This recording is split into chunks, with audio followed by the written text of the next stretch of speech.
सत्ता की भागदौड़ में अब पदयात्राओं का दौर चल पड़ा है। राहुल गांधी भी कदम दर कदम चलते हुए सत्ता की सबसे ऊंची कुर्सी तक पहुंचने की कोशिश में हैं।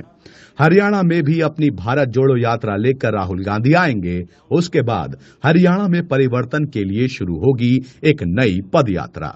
इंडियन नेशनल लोकदल के एकमात्र विधायक अभय चौटाला भी पदयात्रा शुरू करने वाले हैं। नाम भी तय हो गया है, परिवर्तन पदयात्रा। हरियाणा की सत्ता से 18 साल से बाहर इंडियन नेशनल लोकदल को फिर से सत्ता की कुर्सी तक लाने के लिए ये यात्रा बहुत अहम मानी जा रही है। इसलिए तैयारियां भी खास की जा रही हैं। इंडियन नेशनल लोकदल के प्रदेश अध्यक्ष नफे सिंह राठी पदयात्रा की तैयारियों में जुटे हैं।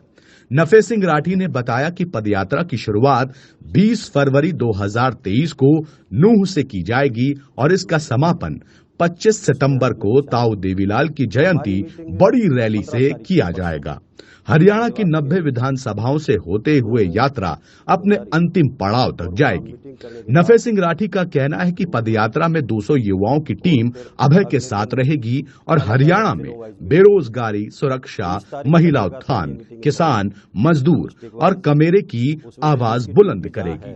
नफे सिंह राठी का कहना है कि जो अभय की पदयात्रा पर सवाल उठा रहे हैं, उन्हें 20 फरवरी को जवाब मिल जाएगा। उन्होंने कहा कि साल 2023 के आखिरी तक जननायक जनता पार्टी भी खत्म हो जाएगी।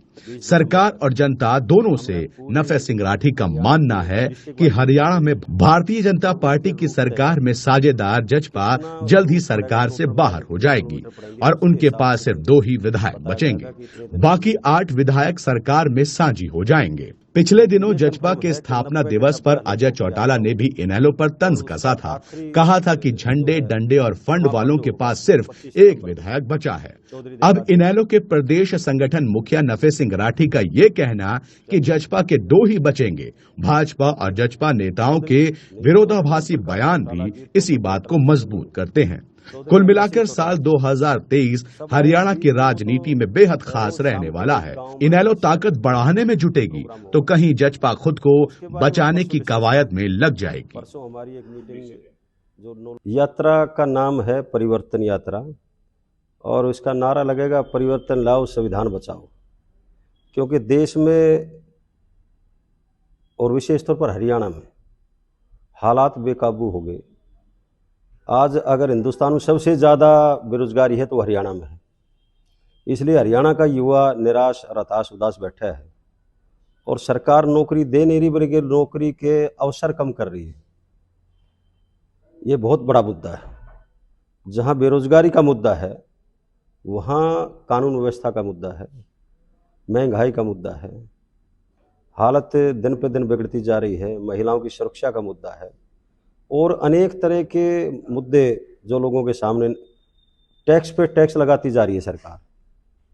ये हालत है कि कोई छोड़ा ही नहीं, छोटे बच्चे भी नहीं छोड़े। उनके प्रकार पर, रबड़ पर, उस पर भी टैक्स लगा दिए। कोई तबका नहीं छोड़ा बगैर टैक्स के। हालत बहुत ख़राब हो रही है, बेरोजगारी चरम सीमा पर है। इसलिए अभय सिंह चौटाला जी के नेतृत्व में पदयात्रा 20 फरवरी से शुरू होगी मेवात से और उसकी तैयारी के लिए पार्टी ने जो तय किया है कि 9 लोगों की उसमें ड्यूटी लगी है, उसमें मैं भी शामिल हूँ। हमारी मीटिंग 15 तारीख को परसों मेवात के नूंह में होने जा रही है और वहाँ मीटिंग करने के बाद रूट बनाया जाएगा और फिर अगले दिन अलग अलग जिलों वाइज मीटिंगें हैं। 20 तारीख तक लगातार ये मीटिंगें चलेंगी डिस्ट्रिक्ट वाइज। उसमें जिसकी ड्यूटी जहाँ है, जैसे श्री श्याम सिंह राणा जी की ड्यूटी। यात्रा 20 फरवरी से शुरू होगी। कब तक की बात मैं इसलिए नहीं बता पाऊंगा अभी कि हमने 20 तारीख तक, 20 दिसंबर तक हमने पूरे हरियाणा के डिस्ट्रिक्ट वाइज मीटिंग लेनी है और उसके रूट तय करने हैं। कितना रूट पड़ेगा, टोटल मिला के कितने किलोमीटर पड़ेंगे, उसके हिसाब से फिर बताया जाएगा कि इतने दिन में हुई यात्रा पूरी है। लेकिन ये कन्फर्म है कि 90 के 90 हलकों की यात्रा होगी और उसका आखिरी जो है समापन जो होगा वो 25 सितंबर को होगा, चौधरी देवीलाल जयंती पर।